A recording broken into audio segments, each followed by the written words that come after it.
So guys, the Alberta PNP for Canadian PR has been going through a rough patch of late when they had declared about their pausing of the Alberta Opportunity Stream on Feb the 15th of 2024. And then recently in the Opportunity Stream itself, Alberta slightly made changes in the employer requirements, and also they displayed the requirements around the opportunity stream and the other streams, including the rural renewal stream as well, which is being used by a lot of students inside Canada.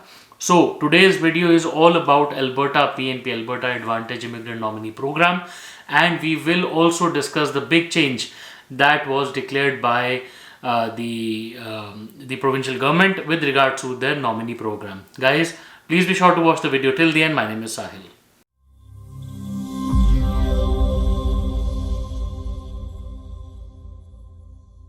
So guys, welcome back once again. My name is Sahil and I'm a regulated Canadian immigration consultant and I practice here in Ontario. My office is here.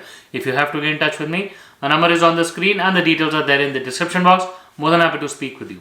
Before we proceed any further, please make sure that you hit the subscribe button and the bell icon, because we talk a lot about Canadian immigration. And if you are an aspirant to moving to Canada, then this is a channel that you must be subscribed to all the time.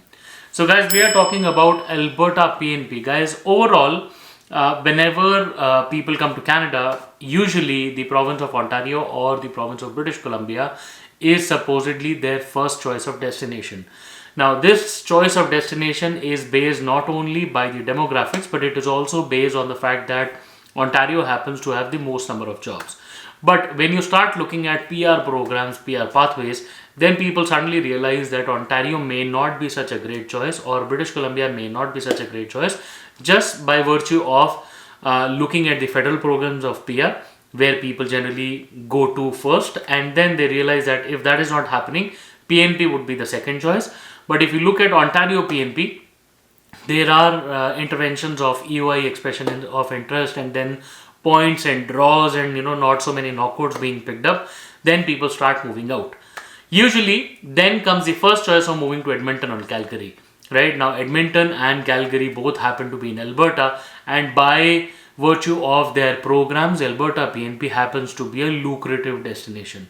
Now, if you look at Alberta PNP in specific, it may not be a great choice for a lot of international students, just because they may be in different streams, and the fact that Alberta also has certain restrictions on the kind of open work permit they have. But overall, Alberta is a great choice for people who have LMIA based jobs, or other open work permit holders, like who are not international students but spouses of international students, who then can move to Alberta and make use of their good program features and the way they select their candidates. It is usually draws and all are not that big of an issue, and all that matters is that the person should have a job offer, should meet the basic requirements, and should be able to live in the province.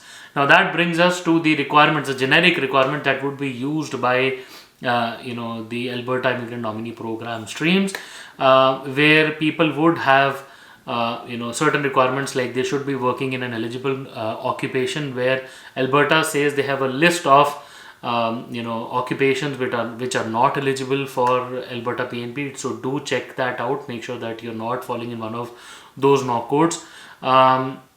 The other thing to look at would be a language requirement, where people are usually required to have a minimum language requirement of say CLB 4 or more. This would definitely depend upon the kind of the stream that you're picking up. For say an Alberta Advantage Tech pathway, it could be higher, while for other ones, and including the knockout, it could be a bit lower. Then there are education requirements as well, where people are usually required to have a minimum of a high school whenever applying for the education streams. And obviously this does not talk about the specific education streams. Overall, recently what Alberta did is that they declared a big change in the employer requirements. Now, just like all the other programs, all the other PNP programs, Alberta also has a set requirement of having a job offer from an eligible employer. Now, whenever we talk about a job offer, there are two aspects to it. One, who is making the job offer, and the other one, what exactly is the job offer, right? And then the third is whether you are eligible to take that job offer. So they updated the who and what part of it, where these important updates will be extremely important for you to understand, because the next time, earlier it was not so stringent criteria. People would generally have a new company set up in Alberta, and that was what created the hue and cry. So after the success of rural renewal stream in the Alberta PNP, people started opening businesses in Alberta and started giving job offers to folks inside Alberta, right? So that sparked the change. And today, with this big change coming up from the province of Alberta, we are sitting at a massive, issue of, this eligibility of Alberta-based employer. So here, without further ado, here are the changes that have been introduced with regards to the employer eligibility in Alberta PNP, especially to the job offer requirements. Now, first, the employer should be incorporated as, in Canada anywhere, but the place of business should be set to Alberta. So that's the first change. They should have completed minimum 2 fiscal years while active operation in Alberta, and fiscal years means the years that they declare their taxes while they're in operation. They should have a place of business where people can or employees can report to work in Alberta if required, depending upon the business, whether it's a remote job or whatever. And also it goes without saying that if you are working in the province, then the applicant or the employee should also be in Alberta. The person should also have a valid work permit issued under the Temporary Foreign Worker Program or the IMP pathway. Whatever it is, the person should have a valid pathway. The employer should have a minimum gross revenue of $400,000. So that's a big change. Earlier, it was not declared.